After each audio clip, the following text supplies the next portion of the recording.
चीन के किंगडाओ में चल रही शंघाई सहयोग संगठन की बैठक में भारत के रक्षा मंत्री राजनाथ सिंह ने चीन और पाकिस्तान को ऐसा थप्पड़ मारा है जिसकी आवाज पूरी दुनिया में गूंज रही है। दरअसल रक्षा मंत्री राजनाथ सिंह ने शंघाई सहयोग संगठन के जॉइंट स्टेटमेंट यानी संयुक्त घोषणा पत्र पर साइन करने से इनकार कर दिया है। सिफारती नाकामी का सामना करना पड़ा है एक बार फिर भारत को। भारत का जो बयानिया है पहलगाम वाक़े को लेकर शंघाई ताउन तंजीम के इस इजलास में भारत नाकाम रहा पहलगाम वाक़े को पाकिस्तान के साथ जोड़ने में।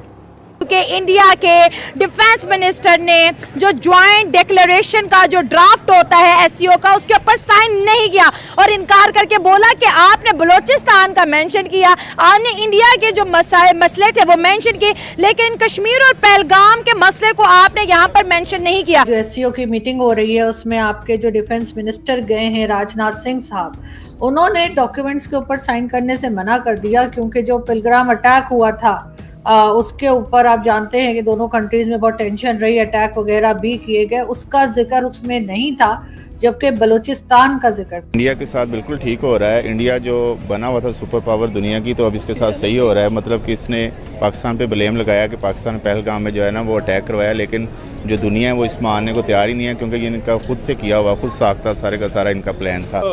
पाकिस्तानी और भारत के डिफेंस मिनिस्टर इस वक्त चाइना में है, हैंडशेक भी नहीं हुआ, कोई गपशप ही नहीं हुई, बल्कि इंडिया और वहाँ पे लड़ाई झगड़े होते रहे। और भारत कहता है जी कि वो बलूचिस्तान का जिक्र कर रहे थे, हमने पहलगाम का कर दिया, साइन नहीं हुए, इस तरह की चीज़ें कैसे देखते हैं ताड़ साहब? दो बड़े मुल्क हैं, कभी तो टेबल पे बैठ के बात करनी चाहिए, मैच्योर लीडरशिप को एक्ट करना चाहिए। तो अब उनके ये मसला नहीं सुना गया, तो अब इंडिया जो ना इस पे एहतजाज किया, ठीक है। दूर अंदेशी में अगर देखा जाए तो उनका ये एहतजाज दुरुस्त भी लग रहा है, ठीक है। अगर आपने उनका जो मौक़िफ़ नहीं सुनना था तो उनको बुलाने का मकसद क्या? ये एक बड़ा फैसला भारत के डिफेंस मिनिस्टर राजनाथ जी ने चाइना के अंदर बैठकर किया। उन्होंने अपनी स्पीच में भी खुले शब्दों में पाकिस्तान की टेररिज्म का आप ये देखिए बलूचिस्तान के अंदर वो बताने की कोशिश कर रहा है और इस बलूचिस्तान में जो वहाँ पे फ्रीडम फाइटर्स हैं उनको बताना चाहता है कि इंडियन बैक टेररिस्ट है। तो राजनाथ सिंह ने इसको क्लियर कट बोल दिया कि हम इसके ऊपर साइन नहीं करेंगे। जय दोस्तों, मैं विजय और आप देख रहे हैं वीस रिएक्शन। तो दोस्तों इस वक्त चाइना में एससीओ समिट चल रहा है और उस समिट में अभी जितनी भी एससीओ कंट्रीज थी उनकी डिफेंस मिनिस्टर उनकी मीटिंग हुई है, जिसमें भारत की तरफ से राजनाथ सिंह जी गए थे और राजनाथ सिंह जी ने वहां पर आतंक के ऊपर, पहलगाम अटैक के ऊपर जो है पाकिस्तान की अच्छी खासी धुलाई भी की है।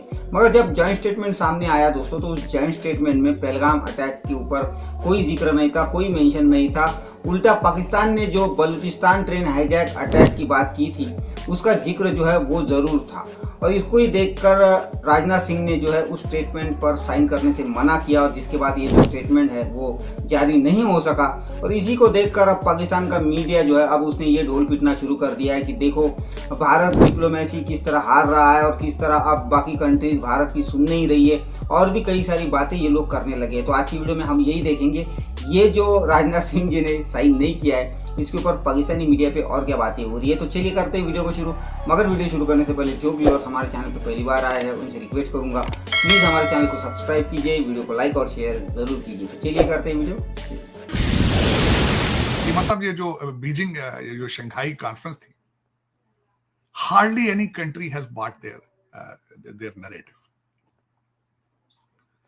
आज भी पहलगाम को इन्होंने उसको लामिये पे साइन करने के बगैर भारत की टीम वहां से उठ गई। उन्होंने कहा नहीं जी आपने पहलगाम नहीं डालना, तो हमने उसे लामिये में साइन नहीं करने बीजिंग में।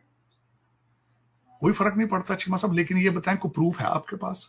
आज भी पेंसिल से, पेन के साथ आपने 3 खाके बना के रख दिए, 3 टेररिस्ट आपने दुनिया के सामने खड़े किए हैं, कहते हैं 2 पाकिस्तानी और 1 कश्मीरी। कोई उनके नाम है?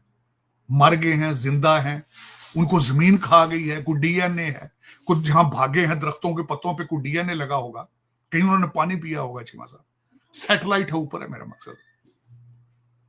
आप तो मेरा मकसद, आप तो डोनाल्ड ट्रंप से, you are larger than Donald Trump, you are larger than America. वो किधर गई सारी टेक्नोलॉजी? वो किधर गए बंदे? वो पेंसिल के हाथ से बनाए हुए जो 3 खाके आप कहते हैं उसके ऊपर आपको एक एटॉमिक जंग छेड़ने की दुनिया लाइसेंस दे दे चीमा साहब। ये इंडिया के साथ बिल्कुल ठीक हो रहा है। इंडिया जो बना हुआ था सुपर पावर दुनिया की, तो अब इसके साथ सही हो रहा है। मतलब कि इसने पाकिस्तान पे ब्लेम लगाया कि पाकिस्तान पहलगाम में जो है ना वो अटैक करवाया, लेकिन जो दुनिया है वो इसमें आने को तैयार ही नहीं है, क्योंकि ये इनका खुद से किया हुआ, खुद साख्ता सारे का सारा इनका प्लान था। तो चाइना जो है वो पाकिस्तान का भाई है, मतलब ब्रदर्स हैं, चाइना, टर्की, अज़रबैजान। तो ये तो जंग में भी जो है ये मुल्क जो है खुल के पाकिस्तान के साथ थे, तो इसमें कोई डाउट नहीं है कि चाइना जो है वो कभी भी पाकिस्तान का साथ नहीं छोड़ेगा। तो रही बात इंडिया की, इंडिया जो है वो अब इंटरनेशनली जो है वो बेइज्जत हो रहा है, और इसकी जो है सारी की सारी जो भी इसने एक मास्क पहना हुआ था दुनिया के आगे वो खुल के सामने आ गया है। और सेकेंडली इंडियन जो टेक्नोलॉजी है या उसकी जो एयर फोर्स है वो तो इसी तरह ही है जैसे गधे पाले हुए हैं उन्होंने। तो मेरे ख्याल में ये जो है चाइना ने ये बिल्कुल ठीक कहा है, और दुनिया में जो है पाकिस्तान ने इंडिया को बिल्कुल तनहा कर दिया है। दुनिया में कोई मुल्क भी ऐसा नहीं है जो इंडिया का साथ देने को तैयार है, और पाकिस्तान को जो है ये जो रिसेंटली इंडिया के साथ जंग हुई है उसमें पाकिस्तान को फतह मिली है। पाकिस्तान ने एक चीज़ शुरू की हुई है, खैबर पख्तूनख्वा में कोई वाक़या होता हो या बलूचिस्तान में, उसको वो हिंदुस्तान से जोड़ता है और बाकायदा कहता है कि जी इंडियन स्पॉन्सर्ड, ये वर्ड यूज़ करते हैं। अब इस जो डिक्लेरेशन है इसके अंदर दो बड़ी अहम चीज़ें हैं जो बताने वाली हैं। एक तो ये है कि जी ये खबर आ रही है कि पहलगाम का जिक्र इसके अंदर नहीं था। इस डिक्लेरेशन के अंदर जो पहलगाम का इंसिडेंट हुआ था उसका जिक्र नहीं था। दूसरी चीज़ ये हुई है कि इसमें बलूचिस्तान के हवाले से जिक्र है, जो पाकिस्तान अक्सर ये बात करता है, बल्कि अब मैं ये कहूँगा कि शायद इसको बहुत ज़ोर शोर से जारी किया हुआ है। क्या वजह लगती है कि इतना इम्पोर्टेंट इशू एक हुआ जिसकी बिना पर इंडो पाक जंग छिड़ गई और यही डॉक्यूमेंट में मेंशन नहीं है? क्या पाकिस्तान को ज़्यादा सपोर्ट मिलता हुआ दिखाई दे रहा है? और इंडिया तो वैसे भी कहते हैं कि मैं एक लॉन वॉरियर हूँ, मुझे ज़रूरत भी नहीं है किसी की। एक्चुअली बात यह है कि जो पाकिस्तान का पहले दिन से जो नैरेटिव है, जो पाकिस्तान का जो बयानिया है वो बिल्कुल दुरुस्त है, उसमें कोई भी किसी तरह की एम्बिग्विटी नहीं है। और इंडिया तो रोज़ अपना बयानिया बदलता है। इस तरह थोड़ी होता है कि आपके मुल्क में कोई दहशतगर्दी का इंसिडेंट हो और आप पकड़ के दूसरे मुल्क पे जो है वो अटैक कर दें, तो इस तरह नहीं होती है। और ये सारा का सारा इंडिया खुद किया हुआ था, और इसके बाद अब तक इंडिया ने कोई बंदा भी जो है इसमें इन्वेस्टिगेशन में जो है इस सामने नहीं लेके आया। तो इसमें सरासर वो झूठा है और बिल्कुल सही किया, और इसके साथ ऐसा ही होना है, इससे भी बढ़ के बदतर होना है। आपके ख्याल से ये गलती से रह गया है लिखना उसके अंदर टेरर अटैक जो कश्मीर का था, या आपको लग रहा है कि जो एससीओ के मेंबर्स हैं या जो भी ये इसके जिम्मेदार हैं जो ये डॉक्यूमेंट्स बनाते हैं उन्होंने खुद नहीं लिखा? आरजू साहिबा, इसमें कोई चीज गलती नहीं होती। इसमें बड़े ज़हीन और बहुत ही पहुंचे हुए लोग हजरात रहते हैं जो एक एक लफ्ज और एक एक कॉमा फुल स्टॉप को ड्राफ्ट करते हैं। यहाँ कोई गलती की गुंजाइश नहीं है। बलूचिस्तान को रखा और पहलगाम को गायब किया, ये इत्तेफाकन थोड़ी हुआ है, और अगर इत्तेफाकन हुआ तो ये हुस्न इत्तेफाक है। लेकिन मैं अपने तजुर्बे से कह सकता हूं कि यहाँ पर बड़े ही जिन्होंने दुनिया देख ली है, तजुर्बेकार लोग हैं, यहाँ पर एक एक चीज सोच समझ करके। और राजनाथ सिंह हमारे यूनियन रक्षा मंत्री है, उन्होंने अगर साइन नहीं किया तो ऐसा पहली बार नहीं हुआ। इसके पहले भी 2023 में आरजू साहिबा, जब चीन का बेल्ट एंड रोड इनिशिएटिव के ऊपर कुछ तस्करा हुआ था, तो तब भी राजनाथ सिंह ने साइन नहीं किया था। देखिए, सबसे पहले आपको ये चीज़ देखनी है कि इंडिया खुद जो है वो डबल फेसेस नहीं है। अच्छा। क्या उसके अपने डबल फेस नहीं है? वो खुद बात कुछ और करता है और आगे उसका बिहेवियर कुछ और होता है। अच्छा, जैसे कि अब इसमें देखें ना कि लाइक चाइना ने ये एक होस्ट की है कॉन्फ्रेंस, जिसमें लाइक डिफरेंट कंट्रीज के फॉरेन मिनिस्टर गए हैं। अब चाइना ने ये टॉपिक हाईलाइट किया है। अगर चाइना ने वो पहलगाम हमला जो कि लाइक दहशतगर्दी का हमला है, हम उसको लाइक ज़रूर उसकी मजम्मत करते हैं, क्योंकि वो आज हो पाकिस्तान में हो या दुनिया के किसी भी मुल्क में हो, लाइक पाकिस्तान दहशतगर्दी के अगेंस्ट अपना जो है वो एक्शन ले रहा है। तो हमें भी इस चीज़ को देखना चाहिए। और चाइना ने भी अगर वो टॉपिक नहीं लिया तो वो इस चीज़ को दहशतगर्दी इंक्लूड नहीं कर रहे, उसको प्री प्लान जो है वो एक प्रोग्राम कह सकते हैं कि जो उन्होंने अटेम्प्ट की। पहले भी उस तरह के कुछ इंडिया के होते रहते हैं वाक़यात, वो वैसे भी ना छेड़खानी करता रहता है। अब अगर चाइना ने इसमें उसको टॉपिक को ऐड नहीं किया तो डेफिनेटली चाइना को एक लॉजिक पॉइंट होगा, क्योंकि चाइना कोई ऐसी डेमोक्रेसी या ऐसी कोई चीज़ नहीं है कि लाइक वो अगर एक पॉइंट को जो अटैक हुआ या कुछ तरह का कोई, अगर चाइना ने इस चीज़ को इंक्लूड नहीं किया तो दैट्स व्हाई वो उसको कंसीडर नहीं कर रहे। लेकिन इस वक्त लग रहा है कि भारत की फॉरेन पॉलिसी सिर्फ एंटी पाकिस्तान है, कोई उसका दूसरा उसका ऑब्जेक्टिव ही कोई। वो अमेरिका के साथ रिलेशनशिप को भूल चुके हैं, वो रशिया के साथ, रशिया अबैंडन कर चुका है उन्हें, लेकिन क्योंकि सुई एक जगह पे अड़ चुकी है पाकिस्तान, कि एक तो पाकिस्तान का नाम हमारे बराबर क्यों लिया जाता है, ये भी एक्सरसाइज करके देखी गई 2 साल 3 साल कि पाकिस्तान का नाम ही नहीं लेना, ठीक होगी बात। लेकिन चीमा साहब देखें, और दूसरा आज सबसे बड़ी बात यह है, मुझे आज पता चला है चीमा साहब, जो हमारा एस्ट्रोलॉजी के लिहाज से, आज मैंने एक आर्टिकल ऐसा पढ़ा है कि एस्ट्रोलॉजी के लिहाज से यह अंदाजा लगाया जाता था कि अप्रैल मई जो है, अप्रैल मई, there will be very feasible months to attack Pakistan and they won't retaliate, they won't be able to survive. इसकी सिग्निफिकेंस थी एस्ट्रोलॉजी में। लेकिन ठीक है, अंदाजे गलत हो जाते हैं, एस्ट्रोलॉजी गलत हो सकती है, लेकिन यू मूव ऑन।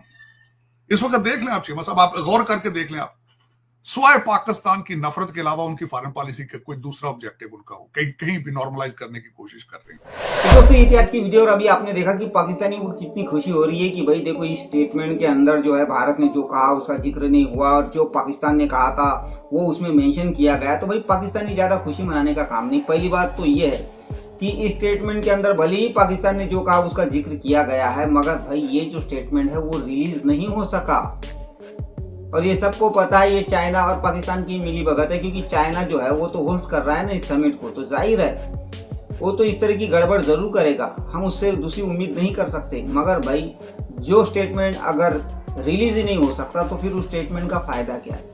और सिर्फ यही बात नहीं, आने वाली जो मीटिंग है फॉरेन मिनिस्टर की, उसमें भी भारत ये मुद्दा फिर से उठाने वाला है, क्योंकि भारत पाकिस्तान को नहीं छोड़ेगा आतंक के ऊपर और इस पहलगाम के अटैक के ऊपर। उसमें भी अगर पहलगाम अटैक का जिक्र नहीं होता है तो वहां पर भी भारत साइन नहीं करेगा, और उस वक्त भी ये स्टेटमेंट रिलीज नहीं होगा। तो भाई ये जो एससीओ समिट है इसका फायदा क्या है? ये तो चाइना की नाकामी होगी अगर उस समिट का कोई प्रेस जॉइंट स्टेटमेंट ही अगर सामने नहीं आता है तो ये पाकिस्तान की वजह से ये चाइना का जो समिट है ना ये फेल होने वाला है भाई। इतनी बात याद रखना, और भारत इसको फेल करके ही रहेगा जब तक पहलगाम का जिक्र उसमें नहीं होता। तो खैर दोस्तों ये थी आज की वीडियो, आशा करता हूँ आप सभी को अच्छी लगी होगी। तो चलिए चलते हैं, मिलते हैं अगली वीडियो में, तब तक के लिए जय हिंद।